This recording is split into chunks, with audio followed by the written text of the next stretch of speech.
Tracy, I think I need to be made a co-host or something. Okay, let me take a peek here. Okay, can you all see my screen now? Just nod, shake, thank you. Yep, we can see it. Okay. How long have we been doing this? We still can't figure this out, right? Okay. So, like Tracy said, my name is Michelle Jungers. I'm the managing attorney for the Waterloo Office of Legal Aid. I see some familiar faces, people who know me at least, and probably some of you also know Legal Aid, but just really quickly, I wanted to make sure that people knew Iowa Legal Aid is a nonprofit. We're not a state agency. We are funded through private and grants and public grants, private donations. And because we're not a state agency, we rely on our funding to fund the number of positions that we have, just like every nonprofit. Currently, my office serves 8 counties, including Blackhawk, with Blackhawk being the by far the majority of the cases that we have. But we do that with only 3 attorneys for all civil legal assistance for low-income and vulnerable Iowans in our counties. And even though today I'm going to talk about housing, that's actually only about 30, well, actually anymore these days, I'd say it's more like 35% of what we do. Clients have to be income and asset eligible. And if anybody has questions about our eligibility or any of that, I'm not going to get into that today, but just wanted to give a kind of a background. So I manage the office here in Waterloo, but we are a statewide office. So there's a legal aid office covering every county in the state of Iowa. Today, I'm going to focus, well, when it comes to housing, I said something like 35% of the work that we do is housing related. Housing encompasses a lot of things, right? Beyond just landlord tenant. So real estate contracts and foreclosures and repairs for or construction issues. I mean, it really is a pretty expansive list, but for purposes of today, I'm going to focus on landlord tenant law. The Iowa Landlord Tenant Code is Iowa Code Chapter 562A. It covers any landlord-tenant relationship, and it is not a mobile home. There's a specific code section that applies to someone who owns a mobile home and rents the land that their mobile home is sitting on. That's 562B. It's important because some people, because there are different protections if you own your mobile home. It doesn't apply to a fraternity, a hotel, agricultural property, or transitional housing, or where you are living somewhere as a condition of your employment. I'm not totally familiar with the makeup of the group here today. So some of the information I'm providing is really what I would provide to tenants and to people who kind of need to know, what do I do when I'm moving it? Things that I wish that I would have known when I was 20 and moving into my first rental, instead of finding out after the fact that I should have done all of these things. So a rental agreement, contrary to what many people think, it can be written or oral. You don't have to have a written lease for there to be a valid lease, a valid rental agreement between a landlord and a tenant. It can be oral. If it's oral and there's nothing in writing, then the terms are defined in the code. And generally speaking, it's month to month, as long as that's when your rent is due, which is pretty typical. A rental agreement cannot say that you're giving up a right that you have under the landlord tenant code.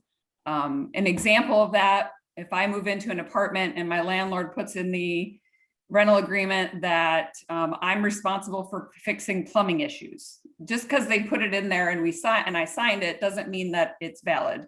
The code is what dictates a landlord's responsibilities. And there are very few exceptions for some of those more major landlord responsibilities. You can't, a rental agreement also can't say that a tenant is going to be responsible for paying attorney's fees if they were to lose. You'd be surprised how many times they actually say that, but that's actually an illegal lease provision. And then finally, another example is the rental agreement cannot say that you automatically lose, that you give up your right to ever contest the decision that a landlord has made. So some examples of things that the code provides for, but unfortunately some of our landlords still include in rental agreements, but they're not enforceable. From a practical perspective, when moving into a unit, we always say, take lots of pictures. The landlord might be the nicest person you've ever met on the face of the planet when you move in.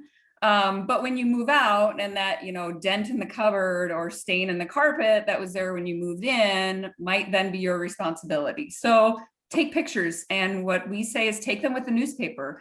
That way, this is the date that you took it with. I mean, obviously you could have kept your paper from the day you moved in, I suppose, but it's helpful to show that you were intentional about making sure that the things that were there when you moved in are not then your responsibility when you move out. Do a walkthrough. If the landlord won't do it with you, do it with someone else. Get a neutral third party to do the walkthrough with you, and then provide in writing. You've moved in and you've written down some, issues, taken pictures of things, send in writing to your landlord. Hey, I just want to make sure we're on the same page. That giant purple stain on the carpet that was there when we moved in. That way, again, all of these things in preparation for what hopefully will not happen, which is that you won't get your security deposit back. And I'm sure none of you have heard of that, right? Everyone always gets their security deposit back. If your house isn't ready, if you have a rental agreement and you're supposed to move, let's say, but tomorrow's the 1st, right?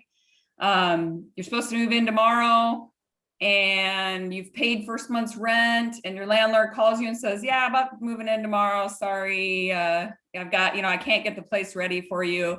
The law very specifically provides what you can do. You can either tell them, give written notice that you're terminating the rental agreement because they have not, in the law, it's called delivering possession. And then they're required to return any of your unpaid rent and security deposit.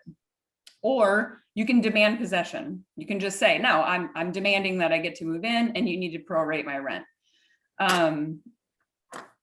That rent obviously is not due during the time that your house is not ready. But anything you do, if you decide to terminate, meaning you haven't delivered possession to me and I'm not going to move in anymore, you can't call and do that over a phone call.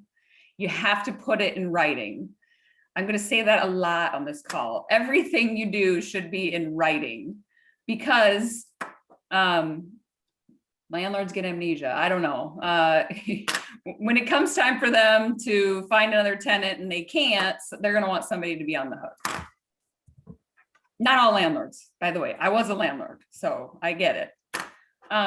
Security deposit. Security deposit cannot be more than 2 months rent. That's in the code. And I would argue that a pet deposit is included in the 2 months rent. It's a deposit. There's no other provision for any other deposits, including a pet deposit. It is 2 months total. Get a receipt. Don't pay cash.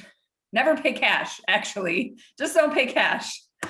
Use a check, get a money order, some way that you can track that you've paid a security deposit. If you have to pay them in cash, like I said, get a receipt, something signed by your landlord acknowledging that the security deposit was paid and how much it was. When you move out, the landlord can keep it for damages that were essentially the tenant's fault, not ordinary wear and tear. Just because your lease says that you're required to pay for carpet cleaning does not mean you are required to pay for carpet cleaning. Many times it's ordinary wear and tear. There's case law that says it. Obviously, it depends on the circumstances. If you spilled coffee all over and moved out, you're probably responsible for carpet cleaning. If all you did was live ordinarily in your unit for 1 year and you go to move out and you haven't caused anything beyond normal wear and tear to your carpet, they can't just decide to charge you it and say, oh, well, no, look at this, the lease. The lease says I get to charge you for carpet cleaning. That, going back to my previous slide, you cannot be obligated under a lease to give up a right you have under the Landlord-Tenant Act. Your security deposit can be kept for any unpaid rent. It can be kept for if the landlord had to evict you or remove you from the unit, and then it can be kept for some other allowable expenses like unpaid utilities and late fees and some other fees as a result of your lease agreement, valid fees. Moving out, again, proper notice in writing, everything in writing all the time. When you move out, you have to give your forwarding address in writing. Keep a copy of not only this written notice, but all your written notices to a landlord. Obviously, leave the unit as you found it. And just like you arranged for a walkthrough when you moved in, arrange for a walkthrough when you move out. This one's, I would say, even more important if a landlord will come and meet you. And walk through the apartment. How does it look? And can you acknowledge that I'm going to get my security deposit back? Are there things I should do so that I can get my security deposit back? Bring a friend, a neutral witness, a neighbor, somebody who, you know, and maybe this is just because I'm a lawyer, but always think as if you will have to present all of this information to Judge Judy one day, right? I mean, you want to have everything that you possibly can, not just, no, I swear I left it and I cleaned it all and it looked really great. Because unfortunately, there are too many tenants who don't get their security deposit back at the end. And it really a lot of times comes down to being able to prove that the things that the landlord is saying they had to fix are not valid. And when it's your word against the landlord, that's just not enough. So landlords are required to give a security deposit back, and that is triggered by the tenant moving out or delivering possession back to the landlord and providing a forwarding address where their deposit can be returned. If a tenant moves out and just assumes the landlord's gonna figure out where they move to, that's not sufficient. If you move out and you call your landlord and you say, oh yeah, and here's my forwarding address, that doesn't trigger the 30 days under the code. It has to be in writing. They have to have written notice of your forwarding address. Once the 30 days are up, the landlord has to give back either the full security deposit or an accounting of what they did with the money. If you don't agree with that accounting, we suggest write the landlord a letter, give them the evidence that you have that you should receive your entire deposit back. If they don't give back the deposit or a statement, an accounting, then the landlord forfeits their right to keep the security deposit, and that's when you can take them to court. If the landlord keeps the security deposit in bad faith, meaning maybe they didn't sent you, nothing back in return, you've done everything, you've got pictures, you got a good case, they can be subject to punitive damages in addition to the security deposit of up to 2 months rent. And some attorneys will take these kind of cases because they can also get attorney's fees from the landlord. So the law actually has some pretty good teeth.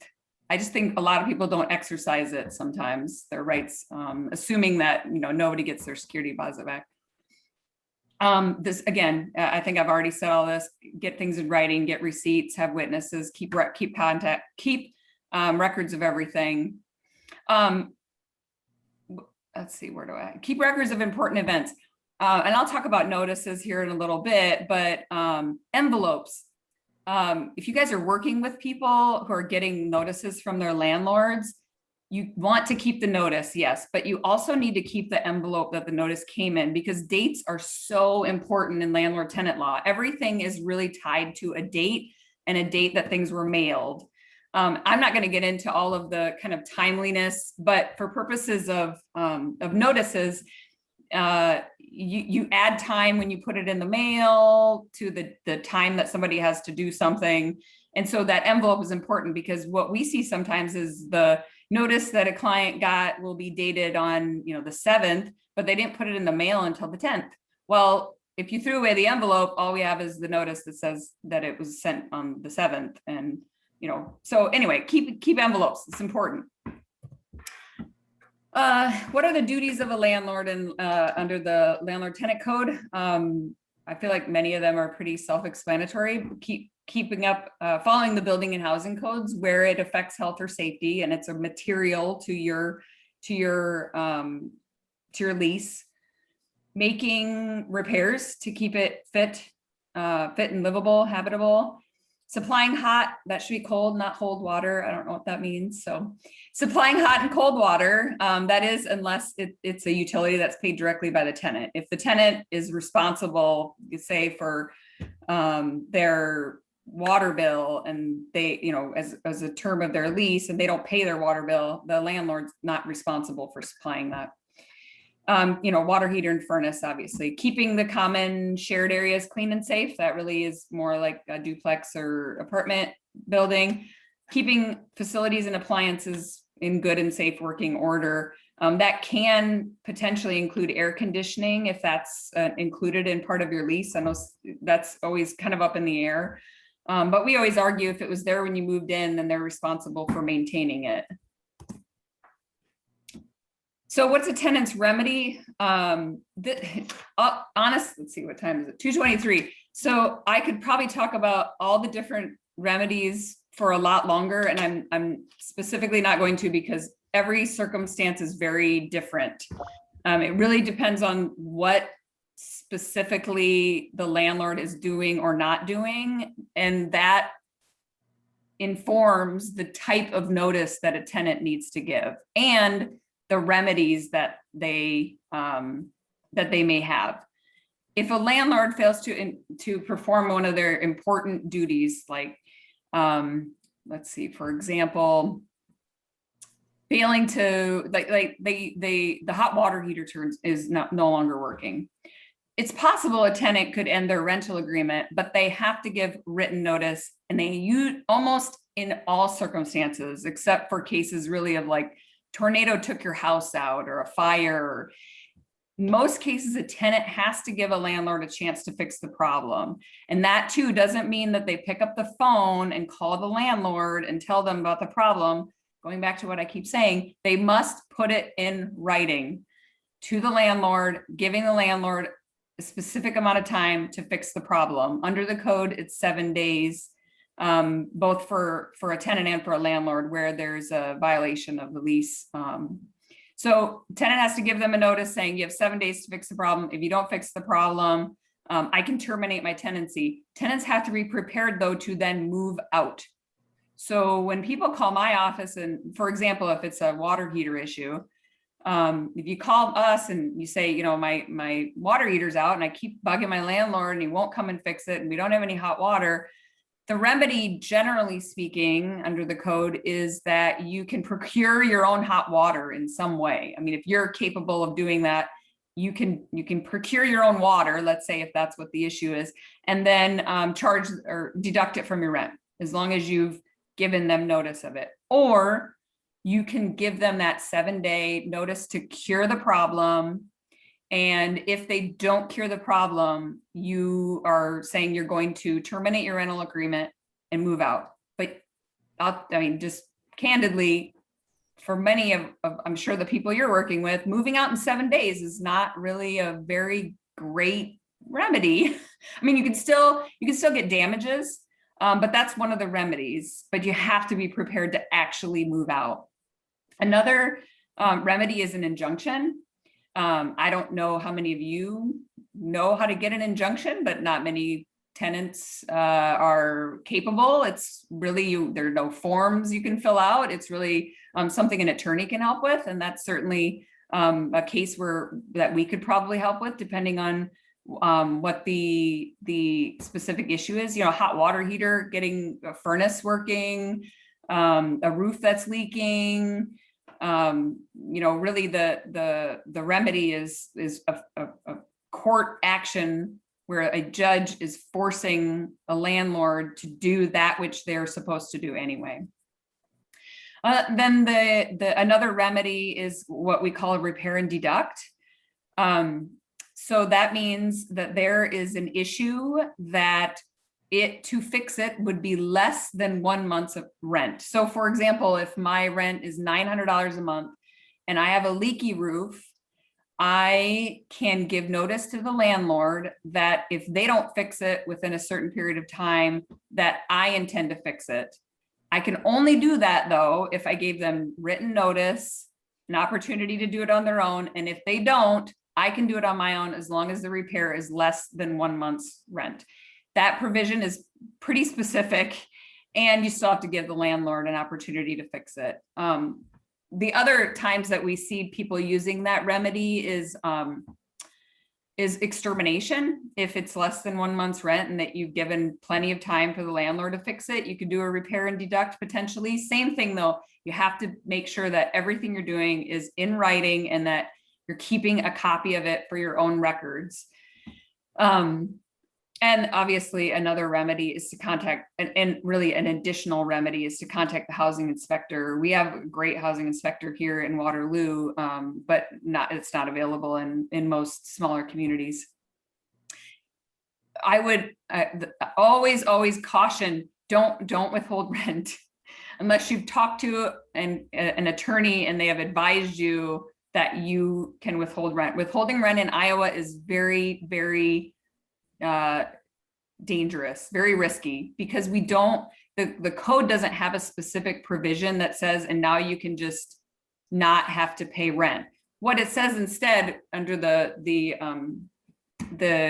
provisions on non-compliance by the landlord is that you can recover some of the rent you've paid for the diminished value of the rental. It doesn't say you cannot pay the rent. So I'm not, without getting into kind of the nitty gritty on that one, I always say there are circumstances where it does make sense to withhold rent, but it's very risky, and it certainly should not be done without consulting with an attorney. Same thing with moving out. You know, if you're, the code is pretty, it doesn't specifically say, and if this specific thing is happening, well, it does with respect to like tornadoes and you know, catastrophic events, but other than that, it doesn't specifically say if this and this and this or this happened. What it says is an important or material violation that affects health or safety. Well, everybody kind of thinks about that differently. So if you think it's material and you decide as a tenant, this is enough, and you deliver written notice, 7 days, I'm moving out. Well, if the landlord thinks it's not, guess what? You may be on the hook still for rent through the term of your lease because of that decision that you made. So anyway, all that to say, I'm giving you the information, but I would really caution before taking either of those kind of risky steps, because we've unfortunately seen tenants get sued. Now, they might win in court, but I don't want to be sued, right? So it's probably better to know that what I'm doing is the right thing. So. Duties of tenants to follow the building code, same thing as a landlord. Anything that apply, the building codes that specifically apply to tenants that affect the health or safety, keeping their own area clean, disposing of their garbage, using appliances and facilities properly, not damaging the unit, not allowing others to damage the unit, not doing anything to disrupt the peaceable enjoyment of the neighbors. Obviously complying with the legal terms of the rental agreement that you signed. Again, legal terms of the rental agreement, including like paying rent and you know, all of the things that the landlord includes in the lease that are enforceable. Landlords cannot take any action without, just like a tenant is required, landlords are required to give written notice for before taking any kind of action. There's several different ways a landlord can, or several different reasons really that a landlord can terminate a tenancy, and notices that are required before that happens. So the termination of tenancy at the end of a lease term, or, you know, if you have a month-to-month tenancy, meaning, you know, your lease term isn't for a year or 6 months or 18 months or whatever, then they can serve you a 30-day notice terminating your tenancy at the end of that 30 days. They can serve you with if you're a tenant, they can serve you with a notice of non-compliance. Again, that notice has to be something that is affecting health or safety. Probably the most common 7-day notice that we see is drugs on the property, or some kind of violent criminal activity on the property that's attributable to the tenant. Actually, that's more clear and present danger. I'm trying to think of another 7. A 7-day would be you got garbage all over the front of your property that you haven't cleaned up. The landlord can then serve you a notice that says, hey, tenant, you got garbage all over your property. You have 7 days to cure or fix the problem. Just like you have to give your landlord in most circumstances the right to fix a problem, they have to give tenants a right to fix, or the law calls it cure, the problem. If they give a 7-day notice, that's just keeping with the garbage hypothetical. If they give a 7-day notice telling a tenant to fix or cure by cleaning up the trash in the front of their yard, and the tenant then does that within the 7 days, the rental agreement does not terminate, they get to keep living there. If within 6 months of that notice, the tenant then has garbage all over again in the front of their property, that second 7-day notice can simply be a notice of termination. You have your tenancy is terminated. You had the same exact problem within the last 6 months. You have 7 days before your tenancy is terminated. Non-payment of rent, same thing. It's a 3-day notice to cure, or meaning to pay rent. So for example, your rent, say, is due on the, first of the month, and you get a grace period, and it's, until maybe the 3rd or the 5th of the month. On the 6th day, if they don't have rent, they can serve on you a 3-day notice that gives you 3 days to pay your rent. And, as long as it was served properly and it has all the language in it, and it only includes rent for 1 month, then your tenancy is terminated. The final is for creating a clear and present danger. And clear and present danger, as it sounds, you've done something on the property which is a clear and present danger to to the property or to the other residents. And typically that one is some sort of violence. That I won't get into all the provisions, but there are lots of provisions that protect, say, the victim of domestic violence if they're actually the tenant. So if the assault happened on their property, there's provisions to protect them. I won't get into all of that today, but if a tenant gets a notice, either the termination notice that I talked about at the top, the non-compliance 7-day notice, either of those, a landlord then has to give another notice before they can go to court. A landlord always has to give what's called a notice to quit, except if it's 3-day notice of non-payment or clear and present danger. They always have to give this notice that says, okay, I've terminated your tenancy. Now you must quit. In other words, you must leave. You must move out. Once that's been properly served, then they can file an eviction. Again, these are kind of the three notices that we see most often. A landlord can never file an FED or an eviction unless they have given a notice in writing, properly served, and giving the tenant a sufficient number of days.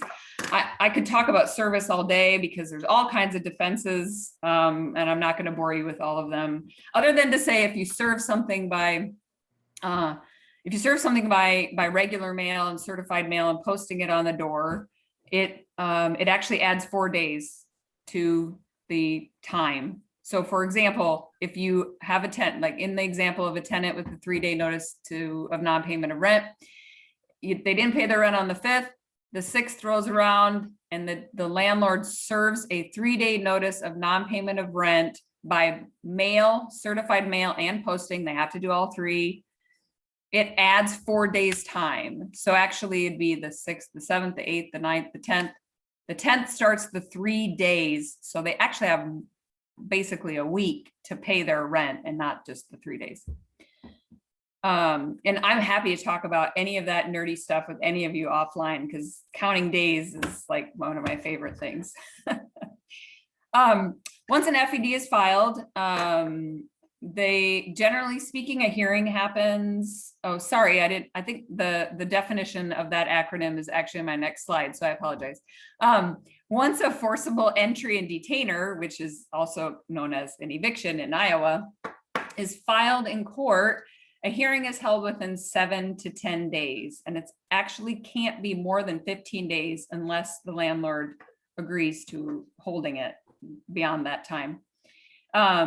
The tenant also has to be served with an original notice, which is the eviction notice that tells them the date and time of their hearing. And if after hearing the eviction is granted, then the landlord can request what's called a writ. The writ is basically a piece of paper that the sheriff gets telling the sheriff to put the tenant out. We used to say that when a writ is sent to the sheriff, the tenant would have about 7 to 10 days after that, because the sheriff so graciously would put a notice on their door that said, hey, if you're not out in, usually about 10 days, we'll have to come back and put all of your stuff out. Unfortunately, because there are fewer cases that are resulting in an eviction, the sheriff has been on it recently. We have seen they've moved faster in executing writs than I've seen, unfortunately. So if the family isn't out by the time the sheriff comes back, all their stuff is put on the curb. I don't know if any of you have ever seen that, but it's really sad. I hate when I see everybody's entire life poured out on the curb.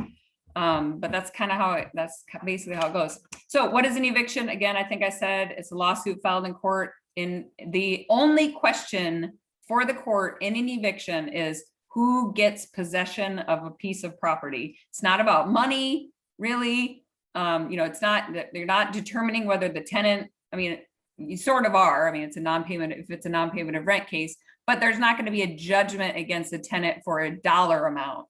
It is specifically for possession of the piece of property. And like I said, landlord has to give notice before they file it. What an eviction is not, it's not the notice. So it's not, that they got a 3 days. Sometimes tenants will say to us, I got an eviction notice, which is confusing to us because in our mind, an eviction is the court proceeding. A 3-day notice is just that. It's a notice outside of court saying that you need to move out. And if sometimes it's appropriate for tenants to voluntarily move out, but that's not an eviction. It's also not the landlord changing locks, which is illegal in Iowa, but some landlords don't know that. So questions, sorry if I took up too much time.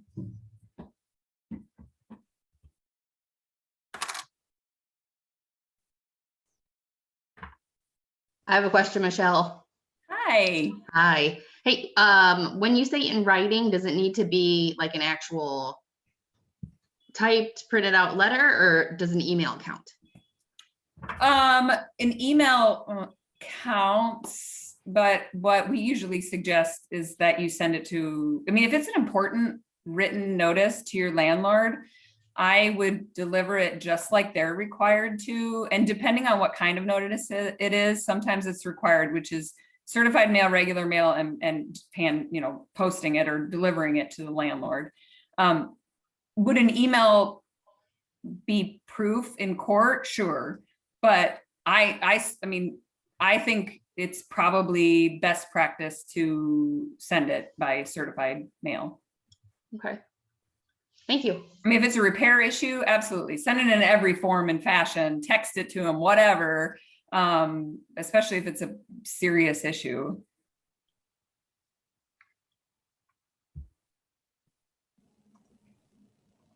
Any other questions for Michelle right now?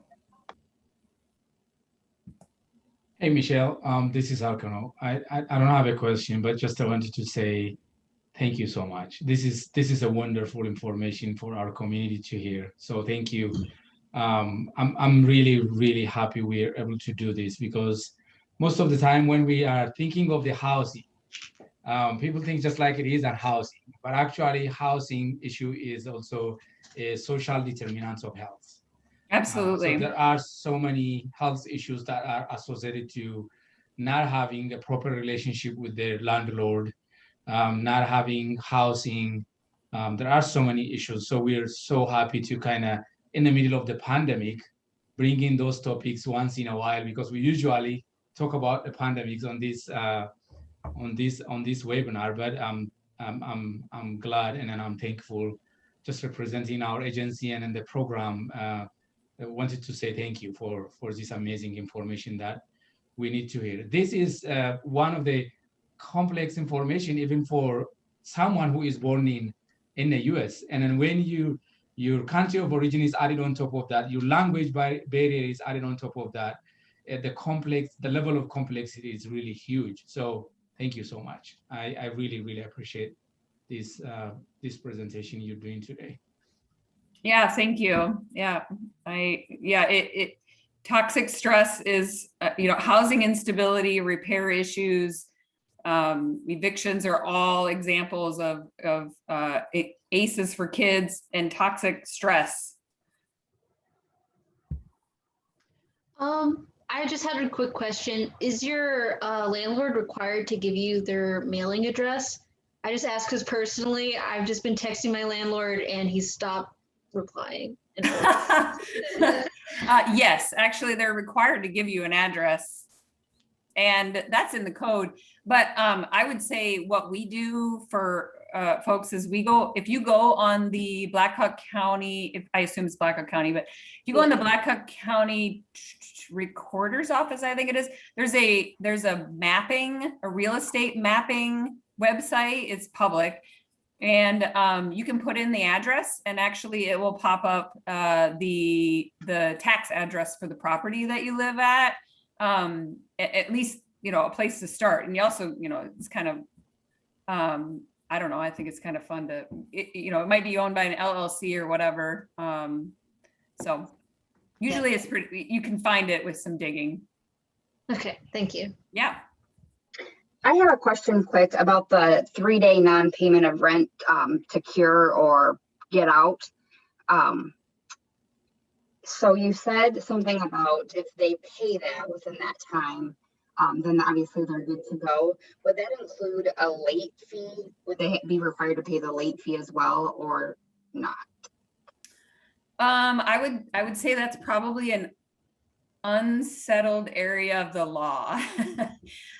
There's case law that says that there's one case that says that in Section 8 cases they can't be terminated for non-payment of the late fee. And I know that some courts will say no, it needs to be rent, but the code is actually unclear. But we usually argue that it is for rent. However, and actually, to be honest, most of the I haven't seen a notice of non-payment of rent for quite some time that includes late fees, at least here locally. So I don't know how our local magistrates would rule on that, but our argument would be it should be for non-payment of rent only. Okay, thank you.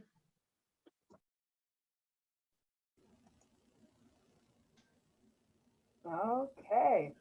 Thank you so much, Michelle. This is like super informative. I know our community leaders really appreciate this information, especially anybody who is renting in the Cedar Valley.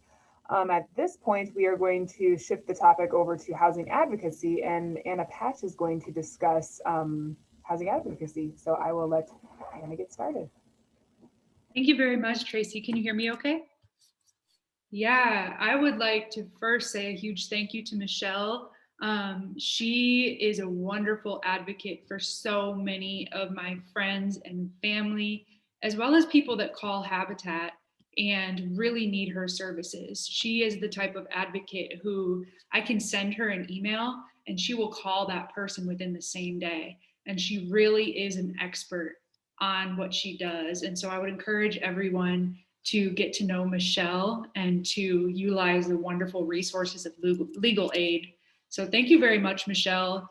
I also wanted to begin by thanking everyone that's here. I see many of my friends, mentors, colleagues, and community members on this call. And many of you are actually the people that have taught me how to do this and what does it mean to advocate and what's going on with housing from a community health standpoint, from a social justice perspective. So you know who you are. If you work for the City of Waterloo, the University of Northern Iowa, Embark, the health department, we are all in this together. And I am so grateful also for our friends at the House of Hope, the food bank, many other folks that are on this call that I know are 100% in solidarity and working hard to advance community health around housing and the many other issues that it intersects with.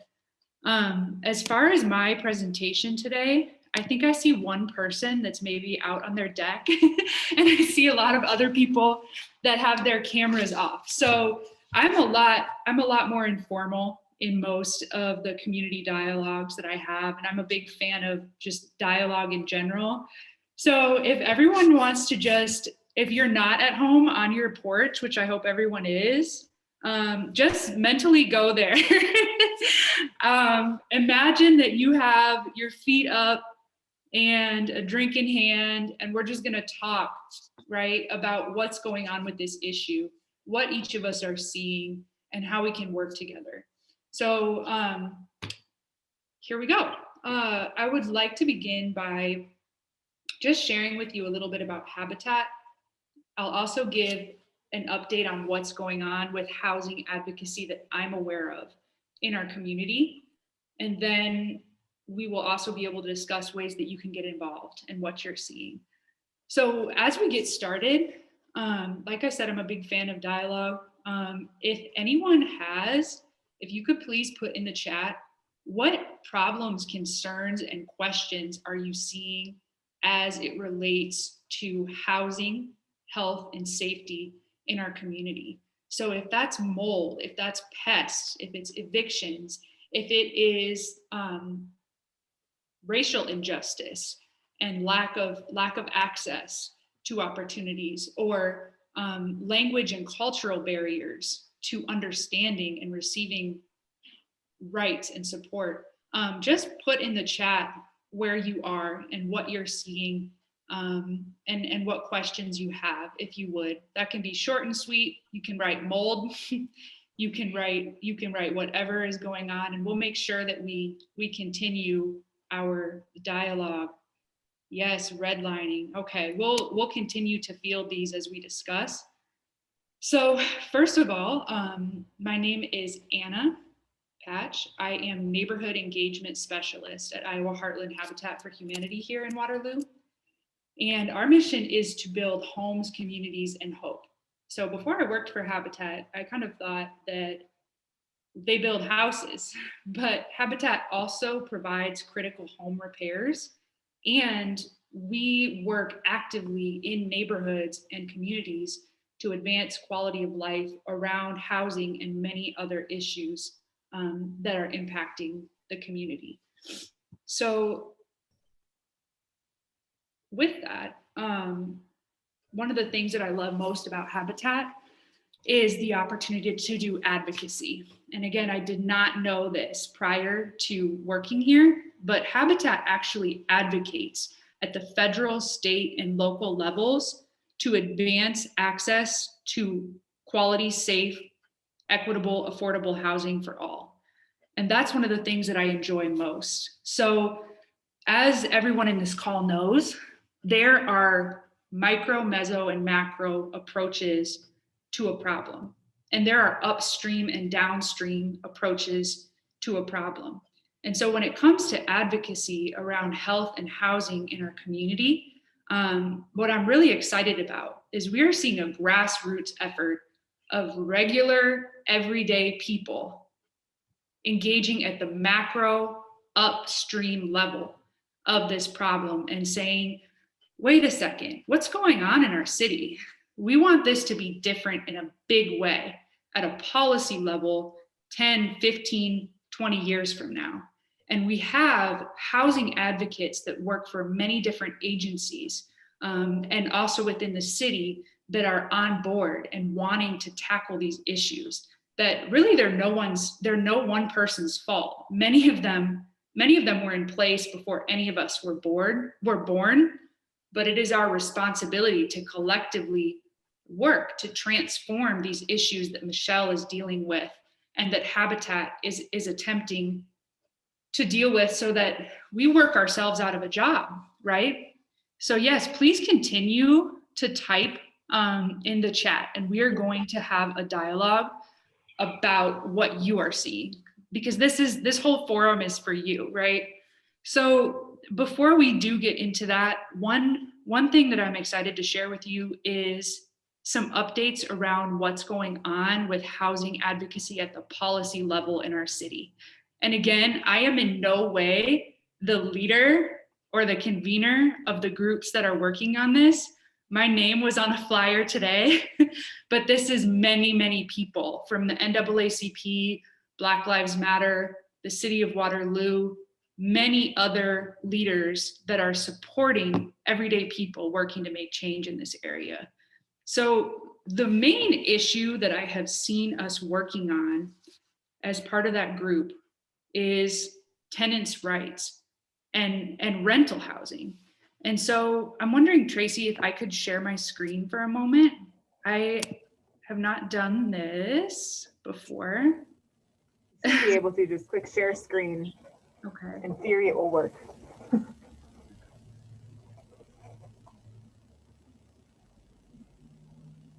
You know what? I'm just not going to do that today. But what That's I would fine love to, I'm sorry, what I would love to email and share with anyone that is interested in this, and I'll put my email in the chat as well, is there's a document that was put together by our advocacy group, and it shows by city. Cities in Iowa, Waterloo, Ames, Cedar Falls, Des Moines, Davenport. And it shows number of rental housing units, number of housing inspectors paid by the city. What are the rental registration fees that landlords have to pay?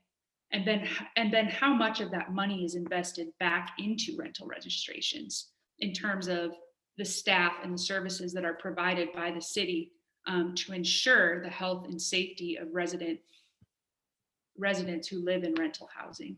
And so through that research and through our collaborations with the City of Waterloo, we collectively realized that there is one rental inspector in a city of close to 70,000. And we have about 10,000 rental units. So one of the things that our group was successful in advocating for, and a huge shout out to the city and especially the mayor's office, community development, and whoever was a part of this, they have agreed to hire at least one additional residential rental inspector. That may sound really boring. If you told that to me 3 years ago, I probably would have not understood what that meant. But what that means is that the number of inspections that the city does proactively as well as responsively when there are tenants dealing with these issues that you're putting in the chat will be doubled.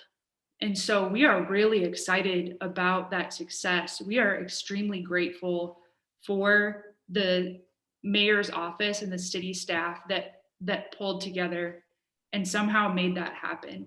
So one of the initial things that we can do as housing advocates is we can keep in touch with our city council people and with our mayor and with our community development office as that unfolds.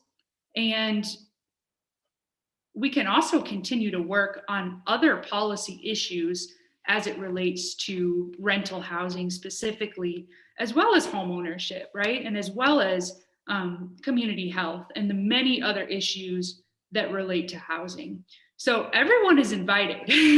If you are a person who is renting and you are living with mice today, we need you to be a part of this. We need to see photos and we want to hear your story if you're comfortable sharing it and see photos of what you're living with. And we also want to get behind you and get you into safe, affordable, decent housing. So anyone that is wanting that level of support, they can call Habitat for Humanity and we will talk through the many different options that exist around people that are facing that sort of a crisis. A lot of times legal aid is a big part of that. And what we do focus on with our advocacy piece is upstream, preventive, and macro level. But this flows also seamlessly between the micro level and the everyday experience of people on this issue. So if you work for the health department, if you work for Embark, if you work for House of Hope, if you work at the food bank, or if you are in any way encountering this issue and want to be a part of bringing forth change, please contact me, and you can be a part of this grassroots movement. You can help us identify what our next steps are so that things will be different in our city years from now. So please also contact me for referrals and support around housing advocacy, like I mentioned. You can call Habitat for Humanity. And please reach out if you would like to share your story or be a part of advocating for change. So now that I gave you a sense of who I am and what I'm doing and what's going on in our community, and again, due respect to everyone here that has educated me and led the charge on this. Tracy, would you like to maybe help field some of the questions that we have here? Yeah, definitely. So I think, will we be moving towards the Q&A section then? Does that sound good to everyone? Yeah, okay, so I will stop recording now so that way we can just do that. So thank you.